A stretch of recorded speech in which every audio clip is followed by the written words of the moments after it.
Welcome 30-1 to the continuation of inverse of functions, lesson 7. What I would like you guys to do right now is to look at the review from last day.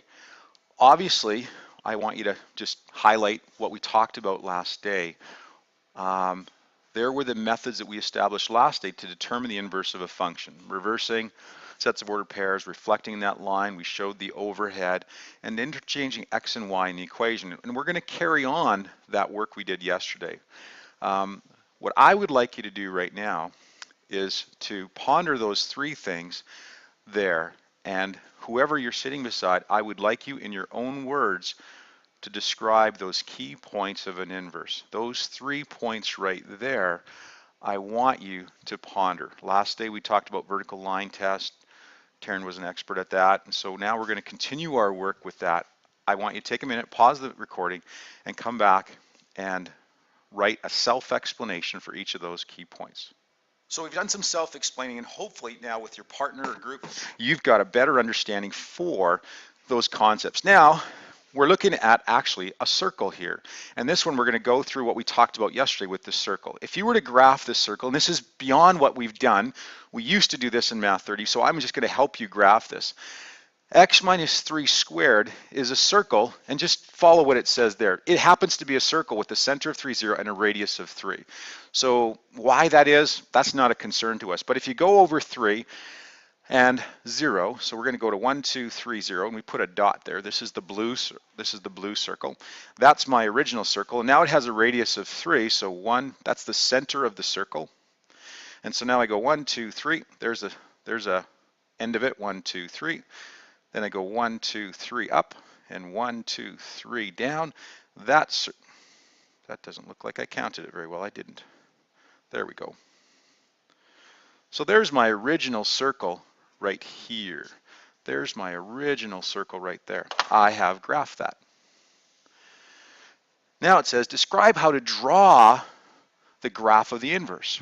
Well, if you just have to draw the inverse of a picture, which one of those methods up here does it make the most sense to use?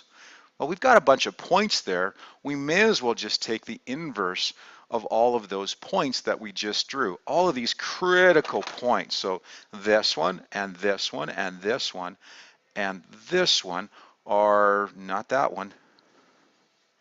Okay. So you need to make sure you draw a good circle before you start reversing the points. So if I go and I write all my points, and you might not have to do this, but my original points are 0 and 0, and then they were 3 and 3, and then it was 6 and 0, and then it was 3 and minus 3. And if you take the inverse of that, if we take the inverse of those points, and I know you probably didn't need to do this, but if you take the inverse of all those points, and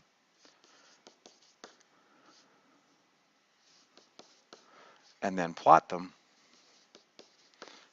0 and 0 didn't change, 3 and 3 didn't change, but 6, 0 became 0 and 6, so that's way up here, and, oh, silly goose. And minus 3, 3 is over here. 1, 2, 3, 3.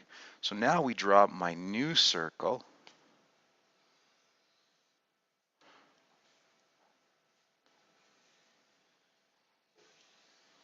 That one point keeps making my circle look like an egg. That point that I mucked up right at the very beginning.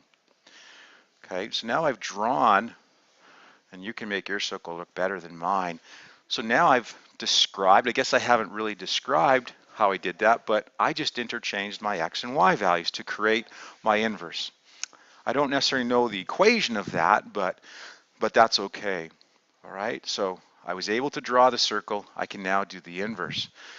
Next example is, well, we sketched the two graphs. Well, I guess we kind of did that together already. As I did, I took the inverse of the points and I sketched the graph and its inverse on the grid. Well, what if somebody said, but I really want to know the equation of that, Sierra? I really want to know the equation of that. How would you do it? Describe how you would write the equation. So ponder that with your group right now, and how would you do that? All right, so as Adrian has said, we interchange x and y in an equation, and there it is, bingo bongo, you got it. You just interchange it. And if you wanted to expand it out and do something special, you could, but that's the equation now. And this is still a center, sorry, this now the center of this circle, instead of being 3 and 0, is 0 and 3, and it still has that radius of 3. In part D, it says determine the equation. Well, we already did that, okay? We described it up there, but now we did it, okay? Now it says, well, what if you wanted to graph this on your graphing calculator? But if you wanted to graph it on your calculator, you could do these things, and you'd have to solve it for y. And the only way you'd be able to do that is to expand it all out. It says write the equation of the inverse and then solve for y. It takes a little bit of algebraic gymnastics, but you'd have to use the square root property. And so you say, okay, I'll take the x squared to the other side, like I did here in this step, right? I took the x squared to the other side, and then I took the square root of both sides, and so now I've got y minus 3 equals plus or minus 9 minus x squared. And then your final answer, if you decided you wanted to take the 3 that side so you could graph it in your calculator, is this. Now, your calculator cannot graph two functions at once. If you're wondering how does your calculator graph a circle, you have to do two functions. You would have to, in your calculator, go, we'll create some room here. Your calculator would have to go y1 equals 3 plus the square root of 9 minus x squared, and then you would type in y2 equals 3 minus the square root of 9 minus x squared. So unfortunately we can't do two at once. This you'd have to do two separate functions to get both square roots, okay? And now we're supposed to state the domain and range of the function originally, or the relation, and the domain and range of the inverse. And because they can expect us to use interval notation, I chose to do it with interval notation. So if we look at the original graph, ponder and pause and see what you think the domain and range are. And you shouldn't have to do this in two separate questions, right? You should just say, oh, wow, I'm just going to do the domain of the original. And as we said before, at the very beginning, we just switch. We only have to think of really one question here. So if you can do, I'm just going to, whoopsie, come on, get over. So if I just, if I find the domain and range of the original, the blue one, okay, I switched colors here, so I'm going to go back and make that the proper color. So if you look at the domain and range of the original, the domain of the original, come on, the domain of the original was including 0 to 6, inclusive. And the range was from -3 to 3, including, right? I don't need to do the domain and range of the other one. Well, I do, but I don't need to think about it because all I'm going to do is exactly what you guys in your self-explanation said. I don't need to think about that. I just need to interchange it. And so the range becomes the domain, and the domain becomes the range. And the only thing you have to watch when you look at this kind of a question in your multiple choice questions on your diploma or my exam is you have to make sure that when you interchange domain and range that you go from calling it y to calling it x over here, okay? So in other words, if I'd written this range right here in set builder notation, y is greater than or equal to -3 but less than or equal to 3. Sometimes people forget when they go up here to call the inverse, they sometimes maintain calling it y when it has to be up here. X is greater than or equal to -3 and less than or equal to 3.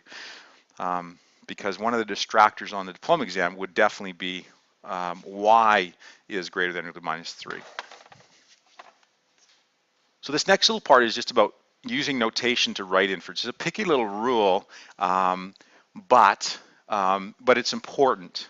And this comes into play for two reasons. It comes into play if and only if the inverse is a function. So you don't use this notation if when you flip it around, if when you take the inverse, your function now turns into not a function, you can't use this notation. It's a picky little rule. But if the function has an inverse, which is also a function, then it's denoted by, hey, I just did the inverse of the function, f at minus 1. And it's read as f inverse of x. Why they developed this minus 1 thing, I'm not sure, but don't think of it as reciprocal. Please don't, because it's not. It's not about 1 over f, it's about interchanging x and y. Okay, so if the inverse is not a function, then it should not be used. Basically, instead of the inverse notation, the inverse is written in the form x equals f at y. So if I said, hey, what'd you do? Well, I interchanged x and y. So you went from y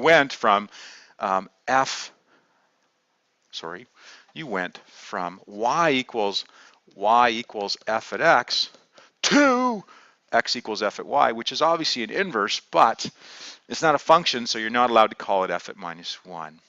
Picky little stuff. Note, some textbooks aren't as smart as we are. They use that f at minus 1 for like everything. They're just like, oh, and they're not really mathematically correct. And that's just because they're not as smart as we are, okay? They wear the math kick me sign on their back, and so we can look at them with disdain and laugh at them, okay? Because they're wrong, okay? So the steps are listed below. How do we do this stuff? Well, it's pretty straightforward. We replace x with y. We solve it for y, and if it's really a function, we call it f at minus 1x, okay? The inverse of a function has that notation, which is equivalent to x equals f at y, but again, note, whoopsie, geez Louise. But we only use that notation when the inverse is a function. And again, a little reminder, these are just little notes, a little reminder here, please don't think of f at minus 1 as a reciprocal. So I know that 10 to the minus 1 is 1 over 10. That's cool. That's not what this means. There is something different later on that we're going to do. I am going to ask you guys, or the world of transformation is going to ask you to take the reciprocal of a function. They're going to say, hey, I got a function here, turn it upside down. That's not what this is. This is not turning it upside down, okay? Inverse is not reciprocal, okay? So in the next example, take what you understand and determine the following. So pause, don't trust me, trust yourself. Find the inverse of each of the following and decide whether you should use the inverse notation. Go forward. Can fly. All right, back after your pause. So if we just look at the rules, real simple. The only thing we need to do to inverse is simply just interchange x and y. We had y equals 2x minus 3. Now we've got x equals 2y minus 3. No way, right? So we simply now solve that for y. If you look back at your steps that you can barely see above, interchange, solve for y, and then replace with the f at minus 1 if it's true. Now, is it true? Well, this is a line, right? This is a line. So can we sleep at night by knowing for sure that this is still a function? Absolutely, that's a function. This is still a function. It's just a line. All lines are fine, except for a vertical line, right? So therefore, we can use the notation and we can sleep because that definitely is a function. The inverse of our original function f at x is 1/2 x plus 3/2. Now, if you did it but it didn't make sense, please make sure you ask me tomorrow morning or afternoon whenever we see each other again, because we don't want to memorize math, we want to understand it, okay?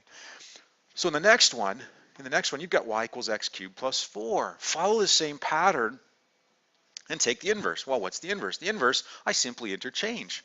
And I solve that for y, so I take the 4 to the other side, I take the cube root, and now I have that. Now, if you're not sure what that looks like, because we haven't investigated, graph it on your graphing calculator and see that does the vertical line test pass. When you look at it, and even abstractly, some of you have really good number sense. When you think of it, plug in an x value. Is it possible to get more than one output from any x value? When you take the cube root right here, when you take that cube root, do you create more than one value from any x? And the answer is no. And if you look at the graph, you'd see it definitely is a function. It does pass the vertical line test. Okay, so we don't have to worry. Both of those inverses are functions, and therefore we're allowed to use the f at -1 notation. Okay, all right. We need to carry on to number 3, and probably the last example we really need to do. Our book is awesome, but it has more than what we need to really cover, okay? So when you go on to the next example, 3, so in this example, I want you to, we're on example 3. In this example, I want you just to graph x squared minus 4. Consider that graph on the group provided and state the domain and range of that graph. So if you go back, and I'm just gonna, I have it all done. Okay, but if you go back to this graph and you just graph x squared minus 4, well, we know how to do that.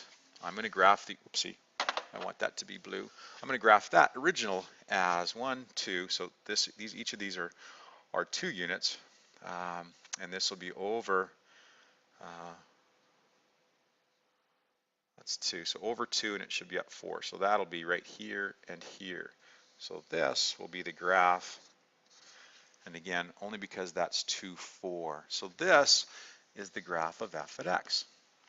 And it asks us to state the domain of that. And actually, I'm going to make that green.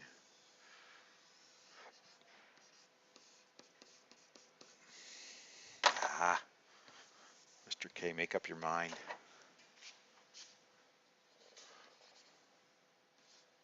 Okay. All right, so there's f at x. And we're supposed to state the domain and range. And pretty straightforward. We know our math 20.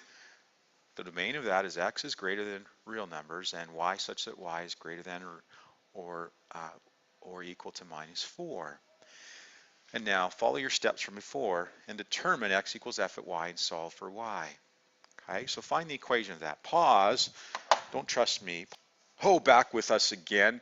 So we've solved this equation, and I know everybody did not forget to put plus or minus, right? So y equals plus or minus the square root of x plus 4 as you found the equation. Graph the inverse and provide the domain and range. So if I graph the inverse, I simply take these 3 points and I take the inverse of them. So blue, this is 0 minus 4, so minus 4, 0. This is, oops, that's supposed to be blue.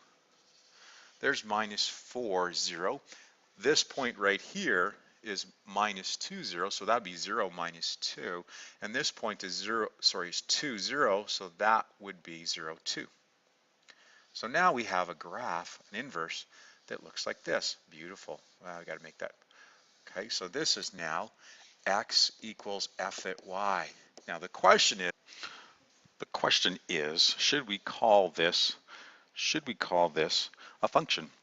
And when we look at what the graph actually is doing, we can see that we erased part of that. When you look at what the graph is doing, we can see that this definitely cannot be a function because the vertical line test has failed. So the inverse of this is definitely not a function. All right. When we consider the last question is the most important and the trickiest. How could we restrict the domain or range so that the inverse of f was also a function? We know that originally we have the total green graph, and that, when we take the inverse, creates the blue graph. So if we just restart again and you said to yourself, what could I do to this green graph so that when I took the inverse, it wouldn't fail the vertical line test? And there's 2 options. You could just say, well, if I erase this part, when I graph it in its inverse, it now becomes, oopsie, in the blue inverse, it now becomes this graph right here.